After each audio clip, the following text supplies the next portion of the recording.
Una mujer aparece en plena boda de su ex, vestida de negro, con 3 niños que tienen los mismos ojos que el novio. No fue invitada, pero tampoco necesitó serlo.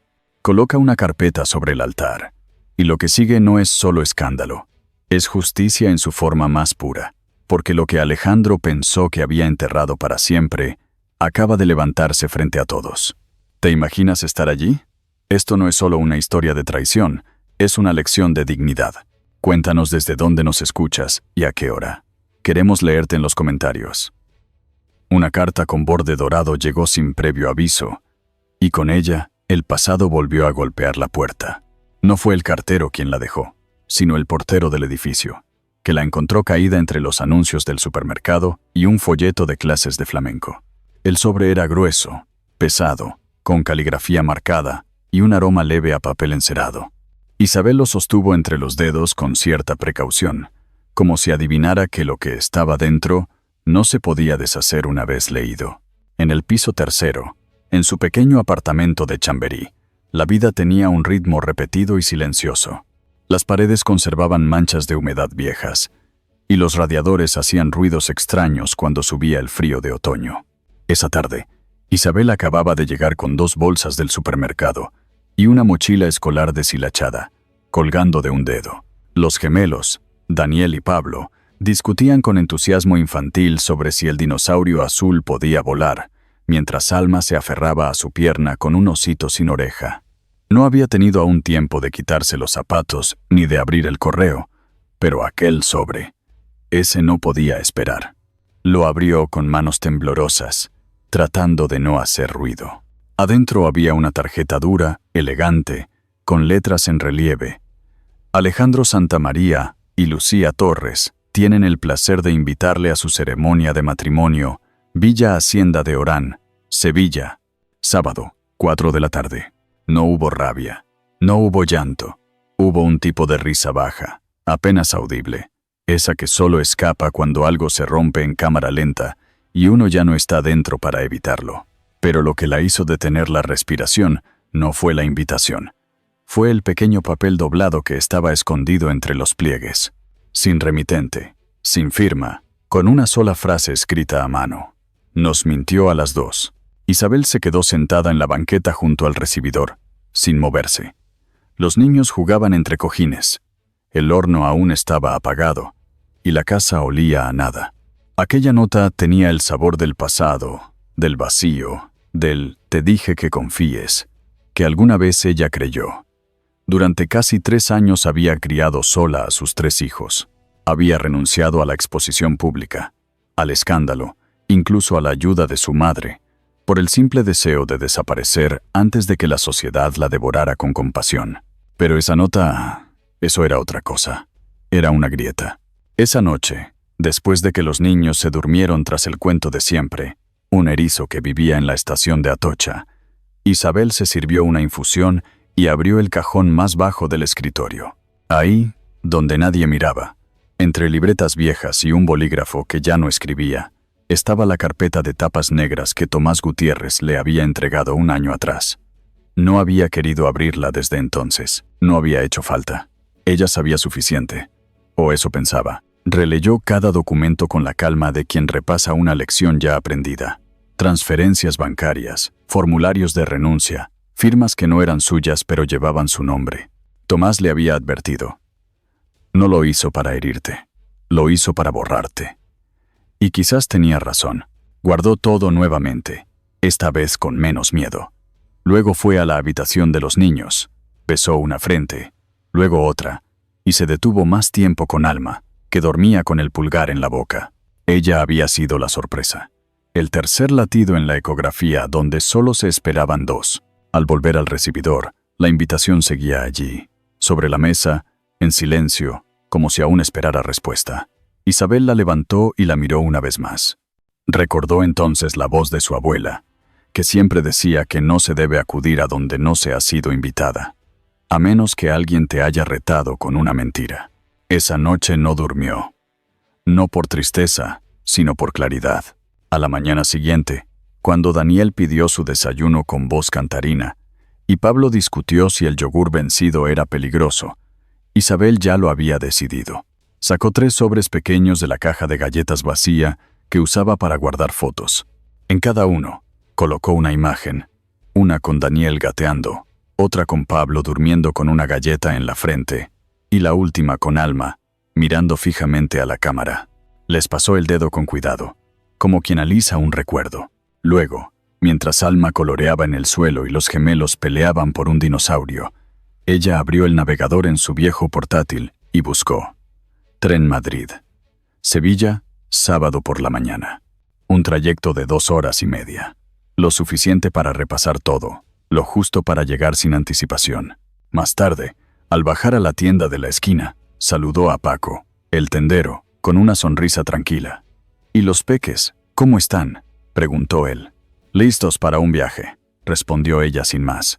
La tarde transcurrió entre mochilas, ropa doblada y la voz de Alma que decía: «¿Vamos a ver al papá?». Isabel no contestó, solo la abrazó y susurró: «Vamos a ver la verdad».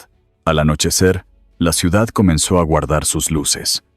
Desde la ventana del baño, Isabel miró hacia los tejados mientras colgaba un pijama rosa. Sabía que esta vez no regresaría igual. Abre un cajón. Saca una carpeta con documentos sellados por Tomás Gutiérrez. Respira hondo. «Entonces vamos a bailar, Alejandro. Antes de Lucía, antes del escándalo, hubo harina en la encimera y jazz en la cocina». Los primeros años entre Isabel y Alejandro eran como una melodía lenta, pero prometedora. De esas que se te quedan en el cuerpo mucho después de que han terminado. Se conocieron en una conferencia sobre ética tecnológica en Salamanca, donde ella asistía como representante de una organización sin fines de lucro que promovía la protección de datos sensibles en comunidades vulnerables. Él, carismático y joven fundador de Santa María Systems, ofrecía una ponencia sobre automatización con propósito humano. Se cruzaron en el pasillo entre 2 cafés y 2 opiniones divergentes. Desde entonces, no dejaron de encontrarse. Madrid fue el escenario donde construyeron su pequeña rutina. Un piso luminoso cerca del Parque de El Retiro, con plantas que siempre se olvidaban de regar, y una cafetera italiana que burbujeaba cada mañana como un ritual compartido. Alejandro, aunque absorbido por su empresa, mantenía una sonrisa que llegaba a los ojos cuando hablaba con Isabel. Ella, metódica pero cálida, parecía encontrar en él una especie de caos amable que la complementaba. No hablaban de futuro, pero lo construían con cada gesto cotidiano. La noticia del embarazo llegó después de años de intentos fallidos. 2 pérdidas anteriores habían hecho de esa tercera prueba positiva algo más que una esperanza. Era una tregua con el dolor. Alejandro, al recibir la noticia, la levantó en brazos en medio de la cocina y rieron hasta que el risotto se quemó. Isabel aún recuerda la textura de la harina en sus manos mientras él cantaba, desafinado, una versión improvisada de «Bésame mucho» frente al horno. «Serás la madre más increíble», dijo él, besándole la frente con los ojos brillantes. Los primeros meses fueron una especie de burbuja. Alejandro decoraba la habitación del bebé en tonos suaves, leía artículos de pediatría y le hablaba al vientre de Isabel con nombres en clave: «Pequeña estrella», «Mi campeona», «La razón de mi cordura». Pero poco a poco, casi imperceptiblemente, algo cambió. Las reuniones se alargaron, las cenas se acortaron, y su olor, siempre fresco y neutro, empezó a mezclarse con perfumes caros que Isabel no usaba. No preguntó al principio, le dio espacio. Justificó cada ausencia como parte del crecimiento empresarial. «¿Quieres que nuestra hija nazca en una casa o en una fortaleza?», solía decirle él, con tono amable pero evasivo. Ella quiso creer. Incluso cuando encontró un recibo arrugado de una cena para 2, en un restaurante francés de Barcelona, cuando Alejandro le había dicho que estaba en una reunión en Valencia, incluso cuando notó que sus mensajes eran cada vez más impersonales, casi administrativos. Un día, mientras repasaban la lista de nombres para el bebé, Isabel le preguntó, sin levantar la voz: «¿No has pensado en ningún nombre estas semanas?». Él apenas levantó la vista del móvil. «Lo resolveremos», respondió. Esa noche, Isabel apenas durmió. El día del derrumbe no fue dramático, fue quirúrgico. Alejandro llegó tarde, sin avisar, y dejó una nota junto a la taza de té de Isabel. «No estoy listo para ser padre. Nada más. Ni saludo, ni firma, ni explicación». Ella encontró la nota al día siguiente, mientras preparaba tostadas. La bolsa del supermercado se le cayó, y las manzanas rodaron por el suelo, como si también quisieran escapar de esa realidad absurda. Se sentó en el suelo frío de la cocina, leyendo una y otra vez la frase, como si al releerla pudiera cambiarle el significado. Durante días, el apartamento se convirtió en un museo de silencios. Los armarios estaban medio vacíos. Su cepillo de dientes ya no estaba.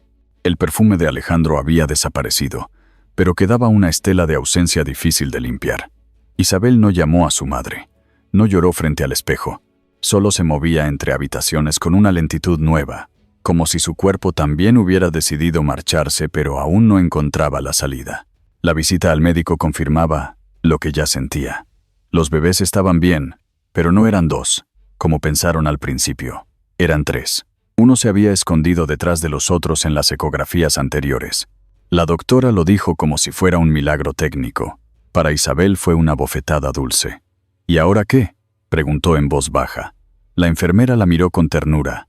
Ahora, vivir. Los días siguientes fueron una mezcla de rutinas nuevas y memorias que dolían. Isabel empezó a escribir un diario que tituló «Para cuando llegues», sin especificar a cuál de los tres se refería. No sabía cómo empezar, así que solo escribía frases sueltas, como «Hoy me desperté sin esperarte, y fue más fácil. Compré una manta para el invierno, aunque aún haga calor. Estoy aprendiendo a respirar con la mitad del pecho». Una tarde, mientras caminaba lentamente por la acera de la calle Fuencarral, sintió una pequeña patada dentro del vientre. Se detuvo frente a una tienda de ropa infantil, observando una chaqueta diminuta color crema. Un pensamiento cruzó su mente como un rayo. No tengo idea de cómo pagar esto. Pero no entró. En cambio, volvió a casa, sacó una caja de cartón donde guardaba papeles antiguos, y dentro encontró una foto de Alejandro en la playa, sosteniendo con torpeza un helado derritiéndose. La miró largo rato, y sin pensar demasiado, la rompió en dos.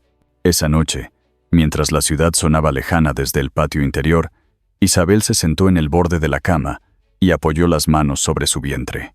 «No les prometo riquezas, ni cuentos felices», susurró, «pero les prometo que no me iré». Y fue entonces cuando entendió que ese embarazo, esa traición, ese silencio impuesto, no la habían quebrado. La estaban transformando. Esa fue la primera noche en mucho tiempo que durmió sin miedo. No todos los fantasmas viven en castillos. Algunos duermen en sábanas con olor a leche y miedo. Las noches de Isabel se habían vuelto una sucesión de despertares interrumpidos, de silencios afilados que cortaban el sueño en pequeños fragmentos. No era el llanto de los niños lo que más le agotaba, sino la certeza de que estaba sola. Sola en la crianza, en la cuenta bancaria, en los pensamientos nocturnos. Cada madrugada, tras cambiar pañales y calmar suspiros, se sentaba unos minutos frente a la ventana de la cocina, con una taza de manzanilla que casi nunca lograba terminar. Habían pasado ya más de 3 meses desde el parto. Daniel, Pablo y Alma habían llegado al mundo en una sala blanca del Hospital Público de Gregorio Marañón, rodeados de un equipo amable que susurraba «¡Qué fuerza la tuya!», mientras acomodaban a los 3 bebés sobre su pecho. Isabel no había llorado en ese momento.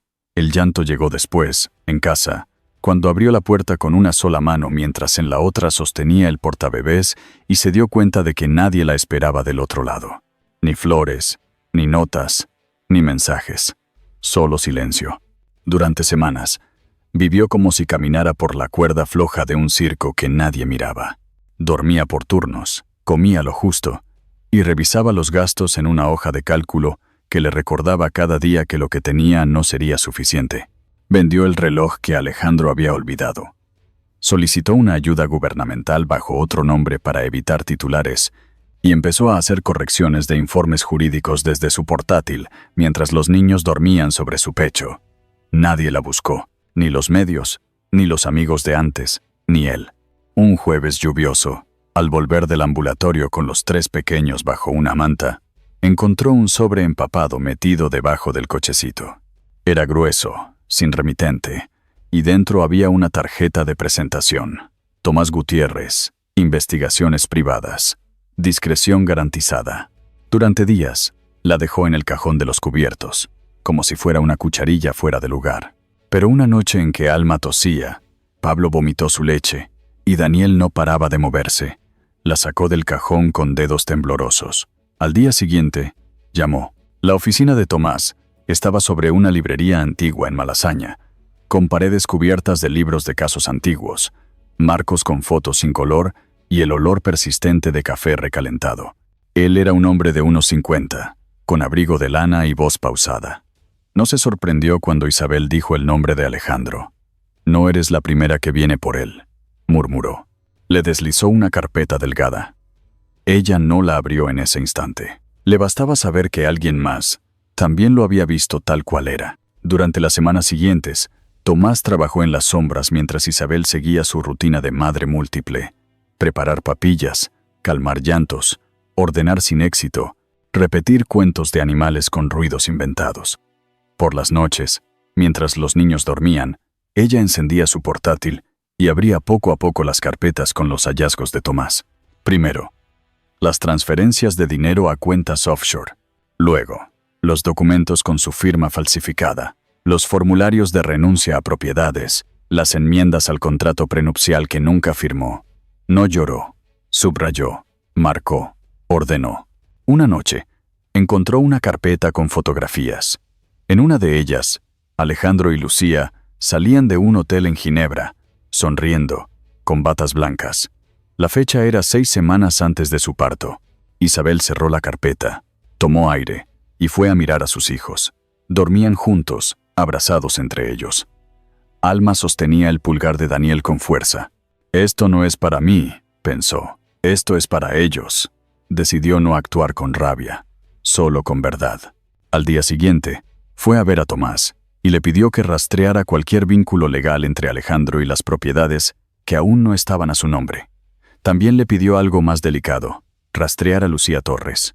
«¿Qué quiere saber?», preguntó él. «Si ella lo sabe todo».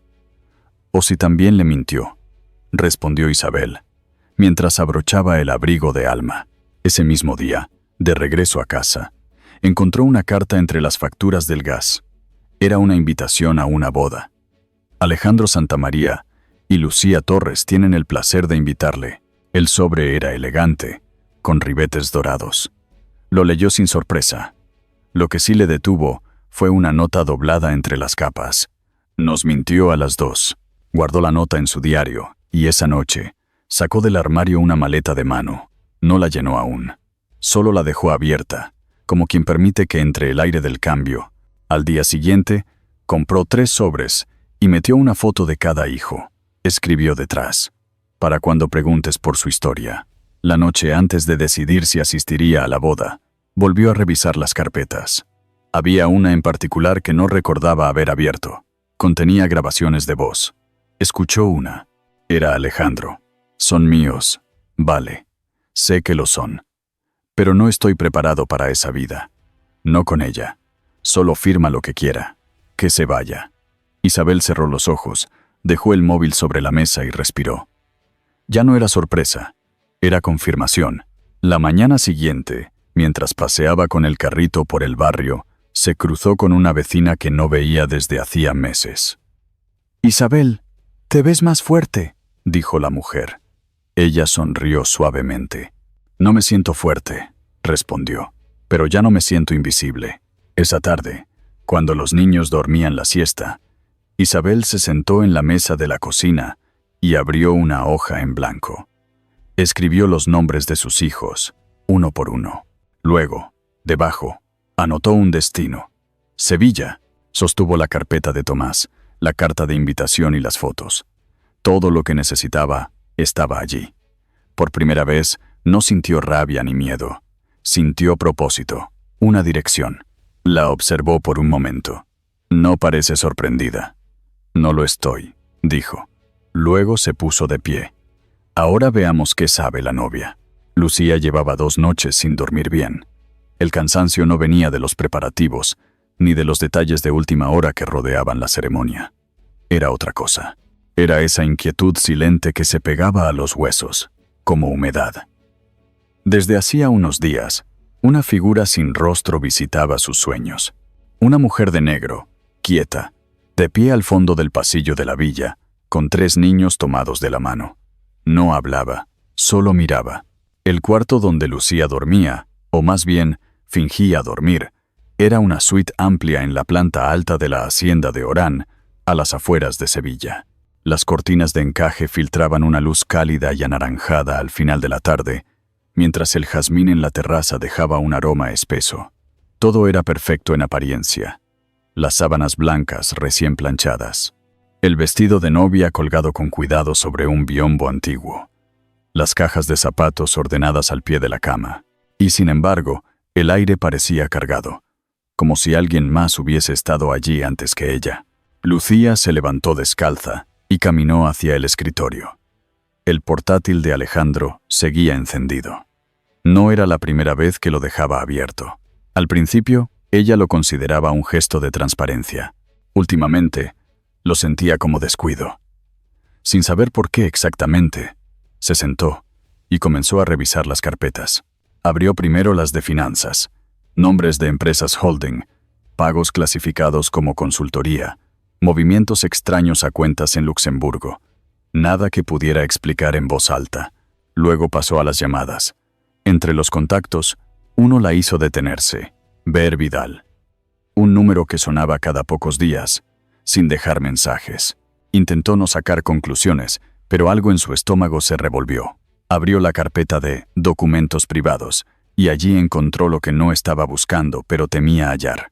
Un formulario de paternidad, el campo de la firma tachado torpemente, como si alguien hubiera querido ocultarlo con prisa. El nombre de Alejandro estaba en negrita, la línea del consignatario vacía. Se recostó en la cama con las manos sobre el vientre.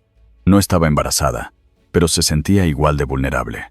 Volvió a pensar en aquella dirección fiscal que había encontrado semanas atrás, enterrada en una hoja de Excel. Le parecía entonces una curiosidad. Ahora le parecía un rastro.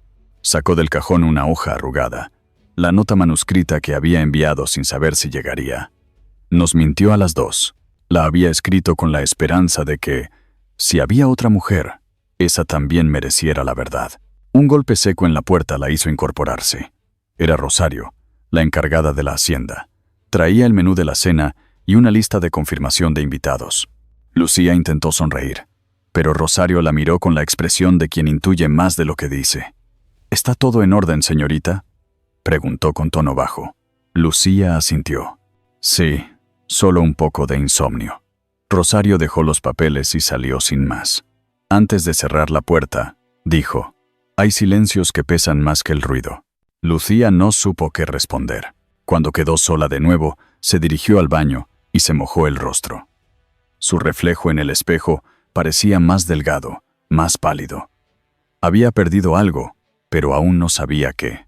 Al volver al escritorio, vio un pequeño sobre entre las carpetas. No lo había notado antes. Al abrirlo, encontró 3 fotos. Un niño con ojos grandes y cabello oscuro, otro abrazando un peluche, y una niña con expresión seria mirando directo a la cámara. Detrás de cada foto, un nombre escrito con letra firme. Daniel, Pablo, Alma. Lucía lo sostuvo con ambas manos. El corazón le golpeaba el pecho con fuerza desordenada. Las imágenes no venían de ningún archivo digital. Eran reales, físicas, impresas en papel fotográfico. Y aunque nunca los había visto, hubo algo en sus ojos que la inquietó. Los 3 compartían algo que no sabía nombrar, pero que le resultaba incómodamente familiar. Guardó las fotos en el mismo sobre y lo escondió en su bolso. No quería enfrentar aún la conversación que intuía inevitable. Bajó a la terraza y pidió un café con leche en la cocina. Allí, los empleados iban y venían con ritmo ensayado. Nadie preguntó, nadie comentó. En el sur, las verdades se saben, pero no se gritan. Sentada en una mesa de azulejos, Lucía observó el atardecer sevillano teñir los limoneros de dorado. Pensó en su madre, que le había dicho una vez que los amores grandes también pueden ser trampa, que no todo lo que brilla desde lejos aguanta la mirada de cerca. Pensó en Alejandro, en su sonrisa segura, en sus palabras dulces y en cómo, poco a poco, su presencia se volvió un hueco lleno de excusas. El sol bajó del todo. Las luces del jardín se encendieron. Lucía subió las escaleras con paso lento. Abrió su armario Sacó su vestido de novia y lo colgó en la ventana. Lo miró durante varios minutos, como si esperara que le hablara. Luego abrió su libreta y escribió una frase. Si mañana llega alguien con la verdad, no la rechaces por miedo. Se acostó sin quitarse la ropa. No quería soñar. Cerró los ojos, pero la imagen volvió. La mujer de negro, los niños de la mano, la mirada fija. Esta vez, uno de los niños alzaba el brazo, señalando hacia ella. Mira el espejo. ¿Y si no soy la primera a la que le dijo te amo? No llevaba equipaje, solo una carpeta, 3 fotos, y la dignidad que nadie le pudo quitar. Isabel llegó a la estación de Atocha con el abrigo ajustado hasta el cuello y los ojos serenos, sin adornos. Había dejado a los niños con su vecina Marta, quien no preguntó mucho, solo dijo, haz lo que tengas que hacer, guapa. Aquí los espero. En la mochila de tela que llevaba colgada al hombro, Isabel guardaba lo esencial. Una botella de agua, una muda por si acaso, y los sobres con las imágenes de Daniel, Pablo y Alma, cada una con una palabra escrita en tinta azul detrás. Presente, pasado, respuesta. El tren AVE a Sevilla partía a las 7:35. Los andenes aún estaban húmedos por la lluvia de la noche anterior y el aire olía a café recién hecho. El interior del vagón estaba medio vacío, solo algunos viajeros con portátiles, una pareja de jubilados comentando la cartelera de teatro y un hombre mayor con periódico en mano que se sentó frente a ella. Isabel saludó con un gesto suave. Él asintió y siguió leyendo. Mientras el tren ganaba velocidad y Madrid se volvía una sucesión de tejados borrosos, Isabel sacó la carpeta. La abrió lentamente, como quien ya sabe lo que encontrará, pero necesita volver a tocarlo. Las pruebas de ADN, los extractos bancarios, los documentos con firmas falsas. Había leído cada página tantas veces que ya no necesitaba hacerlo más. Sin embargo, las llevaba consigo porque eran su escudo, no porque quisiera pelear, sino porque ya no podía callar. Tomó los 3 sobres pequeños con las fotos. Se detuvo en la de Alma, la más reciente. En la imagen, la niña mira fijamente a la cámara con una mezcla de fuerza y ternura que Isabel aún no sabe de dónde viene. Tal vez sea la sangre, tal vez la ausencia, o tal vez, como dice Marta, los hijos de las mujeres fuertes nacen sabiendo defenderse. Guardó todo de nuevo y se acomodó en el asiento. El vagón estaba en silencio, roto solo por el zumbido suave del tren. En ese instante, el hombre frente a ella cerró su periódico y la miró. ¿Primera vez en Sevilla?, preguntó. Isabel negó con una sonrisa amable. No, pero sí la primera en esta dirección. El hombre asintió. Hay viajes que cambian más que la distancia, señora. Ella no dijo nada más, pero la frase le quedó como un eco. Durante el trayecto, pensó en Alejandro. No con nostalgia, sino con una especie de curiosidad extraña. ¿Se habría imaginado alguna vez que ella aparecería? ¿Pensó que podía enterrar la verdad con suficiente dinero y silencio? Tal vez. Pero lo que él no entendía era que la verdad, como el mar, siempre encuentra por dónde filtrarse. Llegando a Córdoba, el cielo se abrió ligeramente. Los campos de olivos se extendían como un manto ordenado, y la luz dorada comenzaba a entrar por las ventanillas. Isabel cerró los ojos por un momento, no para dormir, sino para visualizar lo que haría. No había preparado un discurso, no necesitaba dramatismo, solo presencia. Al llegar a Sevilla, el sol estaba alto y el aire olía a azahar. Tomó un taxi en la estación de Santa Justa. Pidió que la llevaran directo a la hacienda de Orán. El conductor no preguntó, pero al dejarla frente a los portones, lanzó un comentario. Bonito sitio para una boda, o para un ajuste de cuentas. Isabel sonrió sin contestar. Pagó en efectivo, con un billete doblado que había guardado en la manga del abrigo. La hacienda estaba decorada con flores blancas y faroles colgantes. Los empleados iban y venían ajustando detalles. Nadie la detuvo. Caminó por el jardín como si perteneciera. Nadie supo si era invitada, familiar o personal de organización. Su andar era tan sereno que no generaba sospechas. Se dirigió hacia un rincón alejado, bajo un limonero. Desde allí, observó a los músicos ensayar, a las mesas cubiertas de manteles bordados, a los meseros colocando copas de cristal. Todo era bello, impecable, pero vacío. Porque sabía que estaba construido sobre un engaño. Sacó del bolso la carpeta, la sostuvo entre las manos y miró su reloj. Aún faltaban unas horas. Pensó en los niños, en si estarían jugando, en si Marta les habría preparado la merienda como prometió. Imaginó a Pablo escondiendo los calcetines de su hermano y a Alma arrastrando su osito por el pasillo. No sintió tristeza, sintió impulso. Decidió caminar un poco más por los alrededores. Pasó por la cocina, donde los olores a ajo y perejil se mezclaban en el aire. Una cocinera joven le ofreció agua. Isabel aceptó con gratitud. ¿Conoces al novio?, preguntó la muchacha sin intención. Isabel tardó un segundo en responder. Más de lo que quisiera. La joven se rió, pensando que era una broma. Isabel no explicó más. Ya caída la tarde, se sentó en una banca de piedra a escribir una nota pequeña. Usó el reverso de una hoja que Tomás le había entregado. Solo escribió una línea. Estoy aquí, no por ti, por ellos. Guardó la nota dentro de la carpeta, junto a las fotos. Antes de entrar de nuevo al jardín principal, respiró profundo. Observó el cielo de Sevilla con sus nubes lentas y su sol oblicuo. Pensó en las veces que se había sentido rota, olvidada, reducida a una sombra. Y entonces recordó algo que le dijo su abuela cuando era niña. No hay presencia más poderosa que la de una mujer que sabe quién es. Alzó la vista, se colocó bien el abrigo y caminó hacia la entrada del salón de ceremonias. Ya había música, ya había invitados.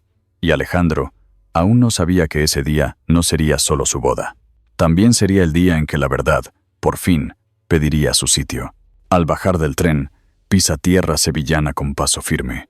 La tormenta ha llegado. Todo era perfecto. El cuarteto de cuerdas, el sol andaluz, la sonrisa tensa del novio. La hacienda de Orán lucía como una postal de revista. Los jardines estaban adornados con bugambilias y naranjos, las mesas dispuestas con copas relucientes, y el altar improvisado bajo una pérgola de flores blancas que contrastaban con el cielo limpio de septiembre. Alejandro Santamaría se mantenía erguido, con las manos entrelazadas a la altura del vientre, como si todo estuviera bajo control. Solo que su mandíbula se tensaba cada vez que miraba hacia la entrada del jardín. Nadie notaba ese gesto, excepto Lucía. Ella, en su vestido de encaje color marfil, estaba radiante por fuera, pero temblorosa por dentro. No era el nervio típico de una novia, era algo más. Una voz interna que insistía en que algo no cuadraba, en que el día más importante de su vida tenía sombras demasiado largas. Intentó ignorarlo, enfocarse en las sonrisas, en los invitados, en la música suave. Pero Alejandro no dejaba de mirar hacia la puerta, como si esperara algo o a alguien. La ceremonia comenzó con un murmullo de bienvenida. El oficiante, un hombre de voz amable y traje claro, abrió su libro y sonrió. Invitó a todos a tomar asiento, y el cuarteto interpretó una melodía breve para sellar el inicio. Lucía dio un paso hacia el altar, y Alejandro le ofreció la mano. Ella notó cómo sus dedos estaban fríos, casi húmedos. ¿Estás bien?, susurró. Él asintió sin responder. Y entonces sucedió. Una onda se movió entre la multitud. Primero fue un murmullo, luego un giro de cabezas.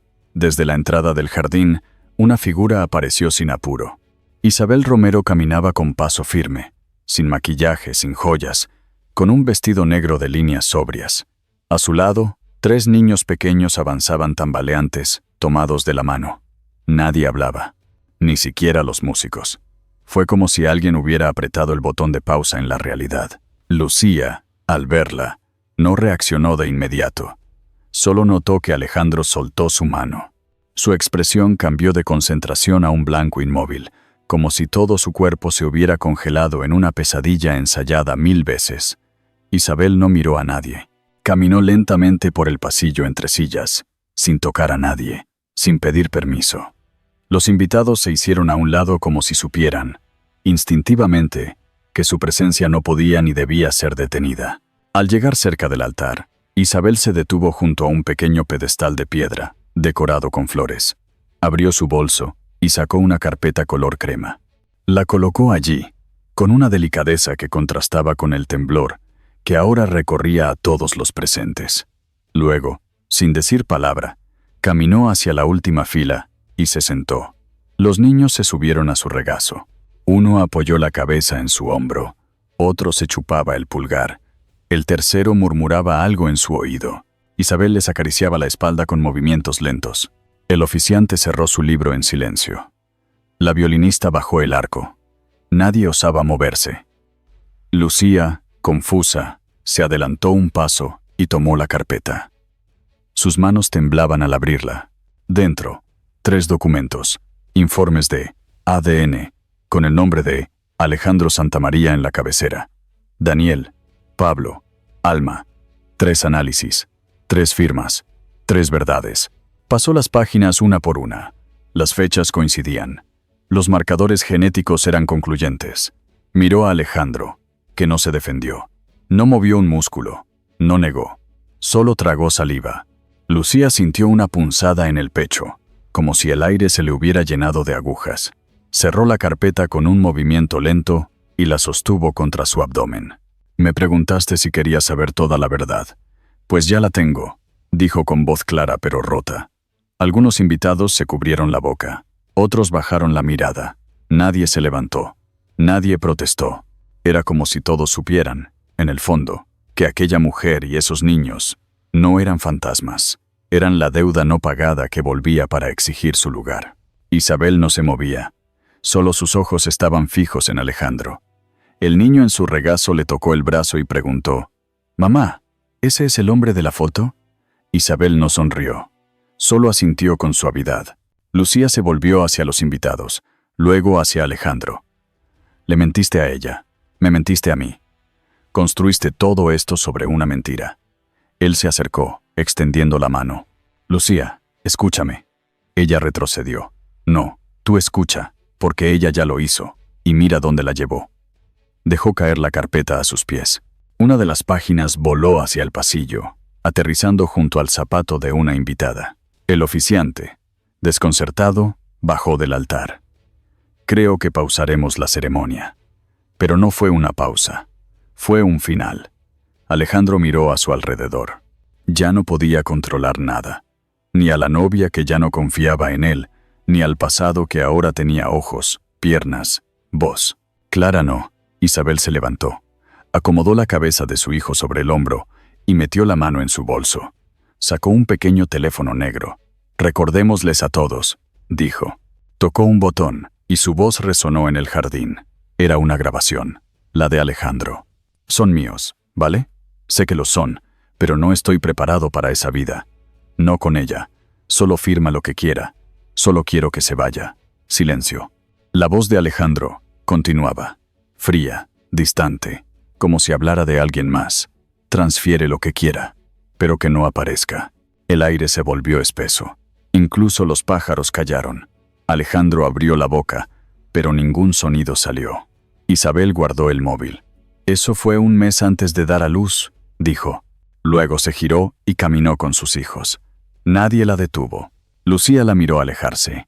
Bajó la cabeza, desabrochó el anillo de compromiso y lo dejó con cuidado sobre el altar. «Ninguna ceremonia puede deshacer lo que eres», dijo, y caminó detrás de Isabel. 2 mujeres. 2 historias rotas. Una verdad compartida. Ya caída la noche, solo quedaba Alejandro bajo un cielo andaluz que de pronto se sintió demasiado grande. El sonido no vino del cuarteto ni del viento, sino de un móvil encendido con una verdad que ya no se podía callar. Cuando Isabel sacó el pequeño dispositivo negro de su bolso, nadie entendió de inmediato lo que estaba a punto de ocurrir. La ceremonia ya estaba deshecha, los invitados enmudecidos, Lucía de pie frente al altar con la carpeta cerrada contra el pecho, y Alejandro con la mirada perdida en algún punto más allá de los limoneros. Pero bastó un toque sobre la pantalla, y la voz de Alejandro empezó a llenar el aire. «Son míos, ¿vale? Sé que lo son, pero no estoy preparado para esa vida. No con ella. Solo firma lo que quiera. Solo quiero que desaparezca». La grabación era limpia, sin interferencias, tan clara que el silencio del jardín la amplificó. Algunos invitados retrocedieron instintivamente, como si ese sonido tuviera peso. Otros miraron a Alejandro, esperando una reacción, una negación, cualquier cosa. Pero él permanecía inmóvil, con los brazos colgando a los lados, como un muñeco que ha perdido los hilos. Lucía, de pie junto al altar, escuchó cada palabra con los labios entreabiertos. Ya no quedaba espacio para la duda. Esa voz no hablaba solo de traición, hablaba de desprecio, de cálculo, de alguien que había intentado borrar a otra persona del mapa sin mirar atrás. Cuando terminó la grabación, Isabel la guardó con cuidado. No levantó la voz, no buscó aplausos, solo dijo, con la calma de quien ya no tiene miedo. Eso fue un mes antes de dar a luz. Lucía dio un paso hacia Alejandro. Lo miró con una mezcla de rabia y compasión. Me dijiste que querías empezar de nuevo, que yo era tu verdad. Pero lo tuyo no es amor, es cobardía. Él intentó alcanzarla. No es así, Lucía, escúchame. Pero ella lo cortó en seco. No, tú me escuchas. Porque ella lo hizo. Y mira dónde la dejó. Los invitados seguían en sus asientos, algunos sin saber si debían quedarse o marcharse. Una mujer de la segunda fila tomó la mano de su esposo. Un joven al fondo sacó disimuladamente el móvil, pero no se atrevió a grabar. Había una solemnidad que nadie se atrevía a romper. Isabel dio media vuelta, tomó de la mano a Daniel y a Pablo, y alzó a Alma en brazos. Caminó hacia la salida sin mirar atrás. No lo necesitaba. El ruido de su partida era más elocuente que cualquier discurso. Lucía se quedó unos segundos más, observando el altar vacío, las flores que empezaban a marchitarse bajo el sol vespertino, el anillo que había dejado sobre la mesa como un símbolo desarmado. Luego bajó lentamente los peldaños y caminó tras Isabel. Alejandro dio un paso para detenerla. No puedes irte así, Lucía, no después de todo lo que hicimos juntos. Ella se giró, con los ojos llenos pero sin lágrimas. ¿Todo lo que hicimos? Alejandro, yo amé a un hombre que nunca existió. Y así, bajo un cielo que comenzaba a encenderse de naranja y violeta, las dos mujeres cruzaron el jardín hacia la salida. Nadie les dijo nada, nadie lo impidió. El silencio, como un puente invisible, las acompañó. Una vez fuera de la hacienda, Lucía se detuvo. ¿Vas al juzgado?, preguntó con voz baja. Isabel asintió. Mañana mismo. Tengo lo que necesito. Lucía sacó una hoja doblada del bolso. Esto puede ayudarte. Es una declaración mía, grabada, de cuando me pidió que destruyera los papeles. No sabía que había niños, pero cuando vi sus ojos, ya no pude seguir callando. Isabel la tomó con manos firmes. Gracias. Fue lo único que dijo, pero en su voz había una sinceridad que no necesitaba adornos. A la mañana siguiente, Sevilla amaneció con una luz clara, fresca. El juzgado civil de la ciudad era un edificio sobrio, de líneas rectas, con pasillos silenciosos y olor a papel envejecido. Isabel entró con paso sereno, sus hijos quedándose con Marta, que había viajado para ayudar. En la sala de espera, Lucía ya estaba sentada, con el cabello recogido y un cuaderno en la mano. Le sonrió sin decir nada. La audiencia no era pública. No había prensa, ni cámaras, ni curiosos. Solo las partes implicadas y una jueza de mirada aguda y cabello entrecano. Alejandro entró solo, sin corbata, sin abogado, solo con un sobre en la mano y una expresión derrotada. Lucía fue llamada primero. Su testimonio fue preciso. Contó cómo Alejandro le había pedido que destruyera los documentos, cómo ella había dudado, cómo la aparición de Isabel y los niños le confirmaron la verdad. La jueza asintió y tomó nota. Luego fue el turno de Isabel. No leyó nada. Solo habló. Habló de las noches sin dormir, del miedo, de la fuerza que descubrió en medio del abandono, de cómo había elegido el silencio durante 3 años, hasta que la verdad necesitó respirar. No pido venganza, dijo. Solo quiero que mis hijos crezcan sabiendo quiénes son, y que nadie les robe eso jamás. Cuando Alejandro fue invitado a declarar, se limitó a mirar al suelo. No tengo nada que añadir, murmuró. La jueza no insistió. La resolución llegó después de una breve deliberación. Custodia legal y física completa para Isabel. Reconocimiento de paternidad retroactivo. Pensión alimenticia con efecto inmediato. Una investigación abierta por fraude patrimonial. Y una advertencia final. No estamos aquí para juzgar moralmente, pero el derecho a la identidad no se negocia. En la salida del juzgado, el sol brillaba con fuerza. Isabel descendió los escalones con Lucía a su lado. Los fotógrafos, alertados tarde, solo lograron capturar una imagen de espaldas. 2 mujeres, una con carpeta en mano, otra con el bolso cruzado, caminando hacia la calle. Más adelante, en una plaza tranquila, se despidieron. Lucía tomó un taxi hacia la estación. Isabel, en cambio, caminó hasta un kiosco, donde compró 3 helados pequeños. Marta la esperaba con los niños bajo la sombra de un naranjo. Cuando Alma la vio, corrió hacia ella gritando, «¡Mamá! ¡Mamá!». Isabel la levantó en brazos. Daniel y Pablo venían detrás, arrastrando mochilas y risas. Por fin, todo el ruido que Isabel necesitaba estaba ahí, entre abrazos y bocados de helado. Clara guardó el teléfono. Eso fue un mes antes de que diera a luz. Se giró para irse, sus hijos aferrados a sus brazos y vestido. Sofía miró a Mateo una vez más, luego se agachó. Se quitó el anillo de compromiso y lo colocó en el altar. «Ninguna ceremonia puede deshacer lo que eres», dijo. Luego caminó no hacia la villa, sino detrás de Clara. 2 mujeres, una vez unidas por la traición, ahora liberadas por la verdad. Y Mateo Vidal, sí o multimillonario, se quedó solo bajo un cielo andaluz que de repente se sentía demasiado vasto. Los pasillos del juzgado olían a madera vieja, pero en ese día también olían a cierre. La cita estaba fijada a las 10 en punto, en la Sala Civil Nex 3 del Palacio de Justicia de Sevilla. No había cámaras, ni prensa, ni público curioso, solo la jueza, los funcionarios y las partes. Isabel Romero, vestida de azul marino, rostro sereno, Alejandro Santamaría, sin corbata, sin aliados, y en una silla lateral, Lucía Torres, testigo citada. Isabel llegó acompañada de su abogada y de Marta, quien se quedó fuera con los niños. Cruzó el detector de metales con paso firme, saludó a Lugier con un «buenos días» apenas audible, y se sentó sin mirar a Alejandro, que ya estaba adentro, cabizbajo, sosteniendo un sobre con documentos arrugados. Lucía entró unos minutos después.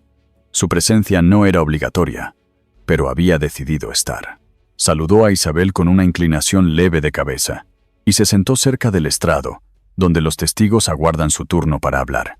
La jueza era una mujer de unos 60, pelo blanco recogido, voz clara, ojos que parecían leer más de lo que las palabras decían. Abrió la sesión con protocolo breve. Estamos aquí para resolver la demanda de filiación, reconocimiento de paternidad y reclamación de derechos patrimoniales interpuesta por la señora Romero contra el señor Santamaría. Nadie dijo nada. Isabel solo respiró hondo. La primera en testificar fue Lucía. Su voz no temblaba. Explicó cómo había conocido a Alejandro, cómo se desarrolló su relación y en qué momento descubrió que algo no cuadraba. Me pidió que destruyera los papeles de paternidad. Me dijo que eran falsos, que esa mujer era una oportunista. Pero cuando la vi, cuando vi a los niños, no necesité pruebas. Vi sus ojos. Eran los mismos. Su declaración fue breve, pero contundente. Se bajó del estrado sin mirar a Alejandro. Luego le tocó el turno a Isabel. No llevó hojas, no leyó, solo habló. Su relato fue preciso. Describió cómo fue abandonada cuando tenía 8 meses de embarazo, cómo encontró documentos con firmas falsificadas, cómo Alejandro desapareció de su vida sin una palabra más que una nota. No pido castigo, no vengo por venganza. Vengo porque mis hijos tienen derecho a saber quiénes son. Y yo tengo derecho a no ser borrada, como si nunca hubiera existido. La jueza le hizo algunas preguntas. Isabel respondió con calma. Confirmó fechas, mostró copias de transferencias, documentos médicos, certificados de nacimiento. La abogada entregó todo en carpetas organizadas. Luego, la jueza se giró hacia Alejandro. ¿Desea declarar, señor Santamaría? Él levantó la mirada por primera vez en toda la mañana. No tengo nada que añadir, murmuró.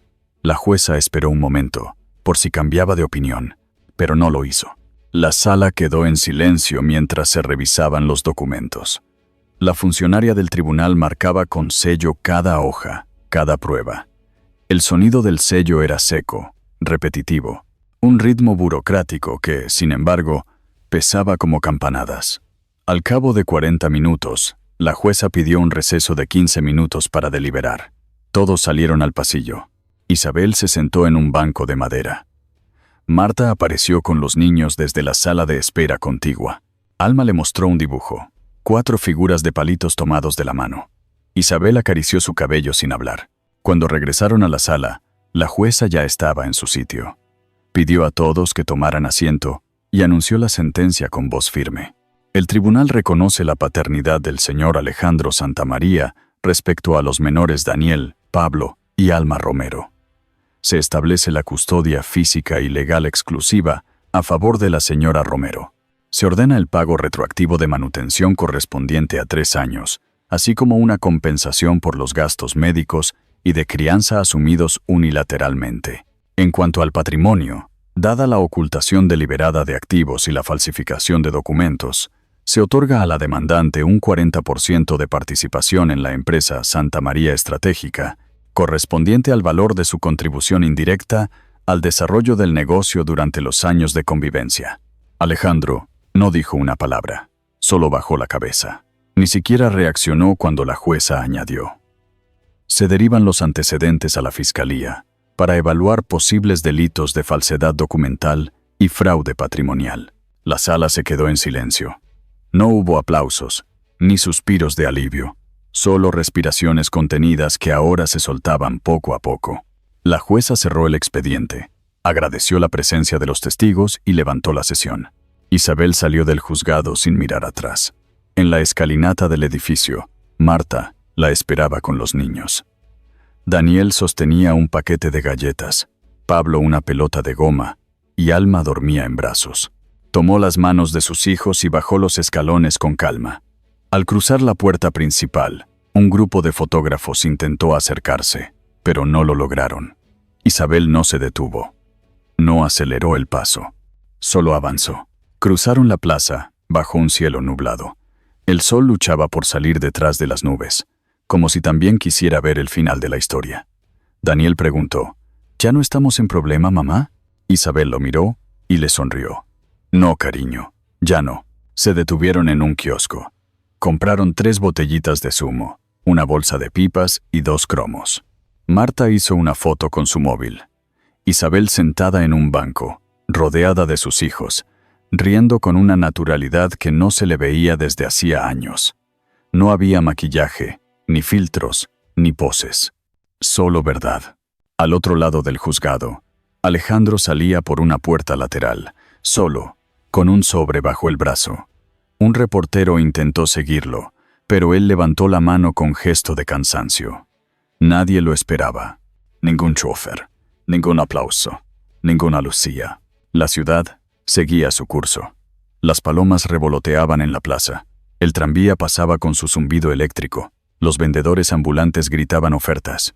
En medio de todo, Isabel cruzó la calle con los suyos, no como una víctima, no como una exesposa, sino como una mujer que se reconstruyó desde el abismo, paso a paso, sin perder la voz. «Volvemos a entrar», dijo Alma al ver el juzgado desde lejos. Isabel le acarició la cabeza.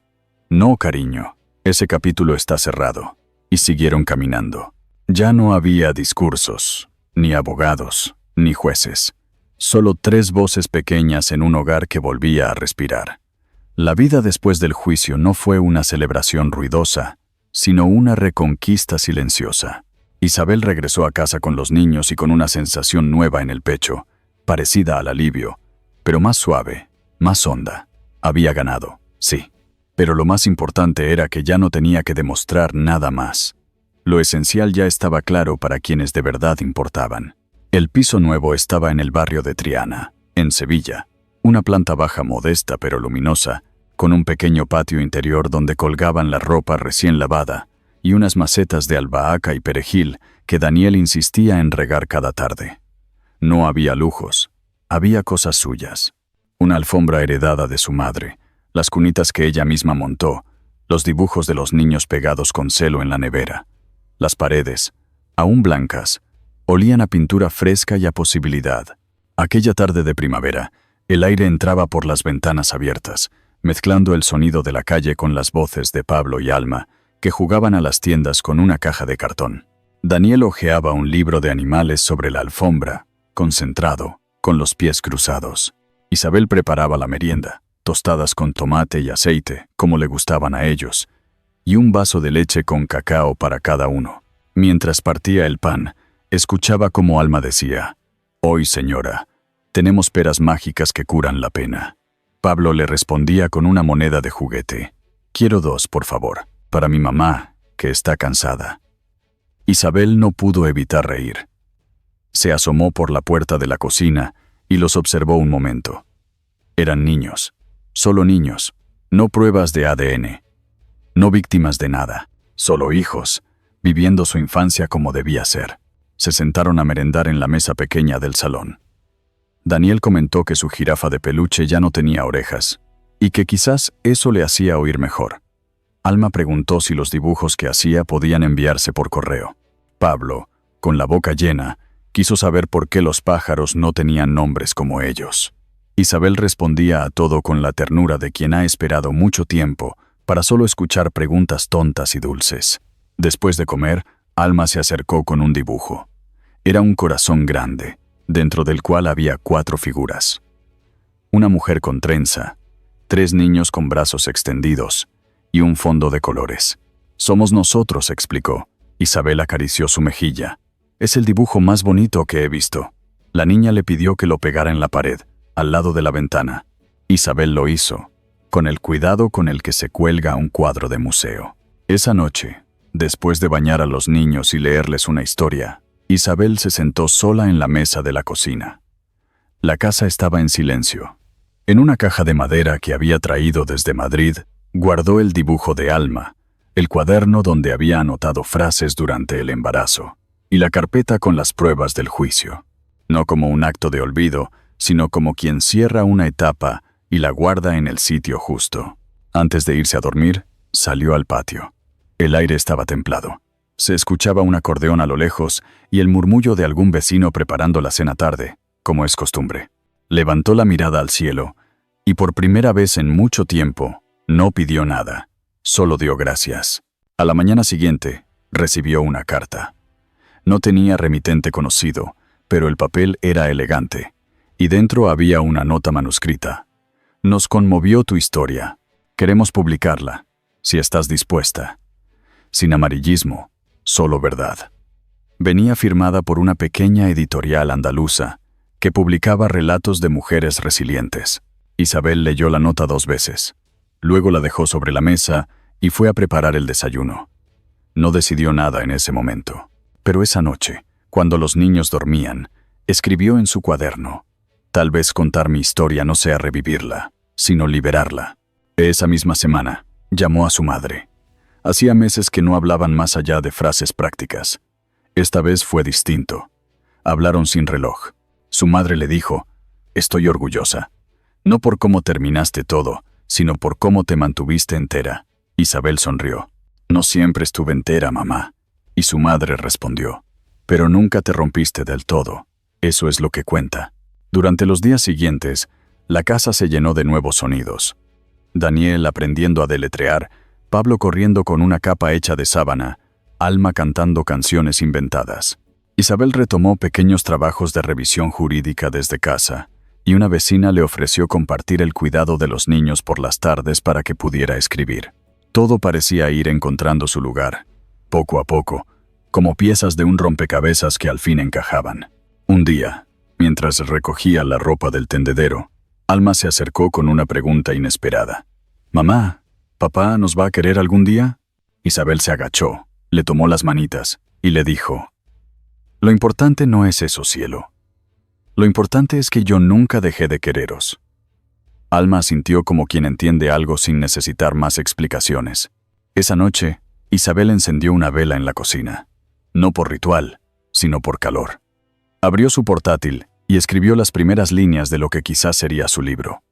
No tenía título, pero sí propósito. Había una vez una mujer que no desapareció, aunque muchos lo intentaron, porque había aprendido que el amor verdadero no necesita permiso para quedarse. Desde el patio, el jazmín comenzaba a florecer. Y la casa, por fin, tenía el sonido de un hogar. No llevaban el apellido Santamaría, pero llevaban algo más fuerte, el de una madre que eligió quedarse. Era una tarde tibia de primavera en Sevilla, y en la biblioteca municipal de la calle San Luis se celebraba un ciclo de lecturas dedicado a Voces que resisten. Entre las invitadas, discretamente anunciada en el programa, figuraba Isabel Romero, no como víctima, no como personaje de crónica, sino como mujer que había decidido contar su historia. Lucía estaba entre el público. Había llegado temprano, con una libreta pequeña y un bolígrafo que giraba entre los dedos como si aún no supiera si escribir o solo escuchar. La sala no era grande, apenas unas 50 sillas dispuestas frente a una tarima baja, un micrófono y una mesa con agua y pañuelos. La mayoría del público eran mujeres, algunas mayores, otras jóvenes, alguna con bebé al pecho. También había un par de hombres, sentados atrás, atentos y en silencio. Isabel subió al escenario con paso calmo. Llevaba un vestido liso color oliva, el cabello recogido en un moño suelto, y en los ojos ese brillo nuevo que se parece a la paz. Saludó con una sonrisa breve y empezó a leer. No luché por venganza, sino por memoria, por mis hijos, porque hay heridas que no se ven en los informes médicos, pero que si no las nombramos, se nos enquistan por dentro. No leyó más. Cerró el cuaderno y alzó la mirada. Me han preguntado muchas veces por qué no denuncié antes, por qué no grité. La respuesta es simple. Tenía 3 bebés que cuidar, y necesitaba todas mis fuerzas para levantarme, día tras día, con el alma hecha pedazos y los brazos llenos de biberones. Algunas mujeres asintieron en silencio, otras bajaron la cabeza. En los ojos de Lucía se formó una lágrima contenida. Isabel continuó. No estoy aquí para contar un escándalo. Estoy aquí porque creo que si no contamos nuestras verdades, otros lo harán por nosotras, con sus versiones, sus intereses, sus silencios. Y a veces el silencio mata más lento, pero mata igual. Habló durante 15 minutos. No leyó cifras, no dio nombres, solo relató lo que muchas habían vivido, la culpa sin causa, la duda sembrada, el gaslight elegante, el abandono frío, pero también habló del renacimiento, del volver a mirarse al espejo sin pena, y de cómo el amor no reside en palabras bonitas, sino en quien se queda cuando ya no hay nada que demostrar. Al terminar, el silencio fue profundo. Luego vino un aplauso breve, contenido, pero sincero. Isabel agradeció con una inclinación de cabeza y bajó de la tarima. Lucía se acercó sin prisas. Se abrazaron en silencio, como quien ya no necesita decir nada. Después del evento, Isabel recogió a los niños en casa de Marta. Los llevó a una heladería de barrio, donde cada uno eligió un sabor diferente. Pablo pidió pistacho, Daniel quiso chocolate con virutas, y Alma eligió fresa, porque es el color de los abrazos. Se sentaron en un banco bajo un árbol. El sol comenzaba a bajar, tiñendo el cielo de rosa y cobre. Los niños comían con la seriedad que solo los niños tienen frente al helado. Isabel los miraba uno por uno, como si quisiera guardar esa imagen para siempre. En su bolso llevaba una copia del discurso, un ejemplar del primer manuscrito que la editorial estaba revisando, y una carta de su madre con una sola frase: «Ahora sí puedo dormir tranquila». Daniel terminó su helado primero y se acercó. «¿Algún día nos va a querer?», preguntó con la inocencia de quien no sabe cuánto puede doler una pregunta. Isabel no dudó. Le tomó el rostro entre las manos y le dijo: «Lo importante no es eso. Lo importante es que yo nunca dejé de quereros». Daniel asintió. No hizo más preguntas. Esa noche, de regreso a casa, los niños se quedaron dormidos en el sofá mientras veían dibujos animados. Isabel los tapó con una manta, recogió los restos de la cena y dejó la cocina en orden. Luego se sirvió una infusión y salió al patio. El jazmín seguía floreciendo. Se escuchaban risas lejanas de algún bar y el silbido suave de un tren que pasaba en la distancia. Se sentó con el portátil en las rodillas y volvió a leer las correcciones del manuscrito. Había algo en la historia que todavía le costaba. La parte final. ¿Cómo cerrar? ¿Cómo decir adiós sin sonar amarga? Sin fingir que todo estaba bien. Sin dar falsas esperanzas. Entonces escribió: «No todas las historias de amor acaban bien, pero las historias de dignidad, sí, porque la dignidad no necesita perdón, solo necesita verdad. Guardó el archivo, cerró el portátil y lo dejó sobre la mesa. Miró al cielo. No pidió nada, solo agradeció, como lo hacía cada noche desde que todo cambió. Al día siguiente, la editorial la llamó. El libro saldría en otoño, justo en el aniversario de la boda que nunca fue. Le preguntaron si quería usar su nombre real. Isabel dijo que sí, no porque necesitara reconocimiento, sino porque por fin no tenía nada que ocultar. Esa tarde salieron al parque. Daniel jugó con su pelota. Alma se subió a los columpios y Pablo insistió en hacer una carrera de caracoles. Isabel se sentó en un banco con una bolsa de mandarinas, mirando a sus hijos como quien mira un milagro cotidiano. Caminó por la acera entre naranjos, con el sol de primavera. Por primera vez sonrió sin peso, porque la historia ya no dolía, y porque todo lo que importaba estaba a salvo. Su voz, su verdad, su familia y su futuro, por fin, le pertenecía. Bajo el cielo tranquilo de una tarde sevillana, 3 niños jugaban entre sombras de naranjos mientras una mujer los miraba en silencio, con esa expresión serena que solo llega cuando la lucha ya no duele. No hubo música triunfal, ni finales espectaculares.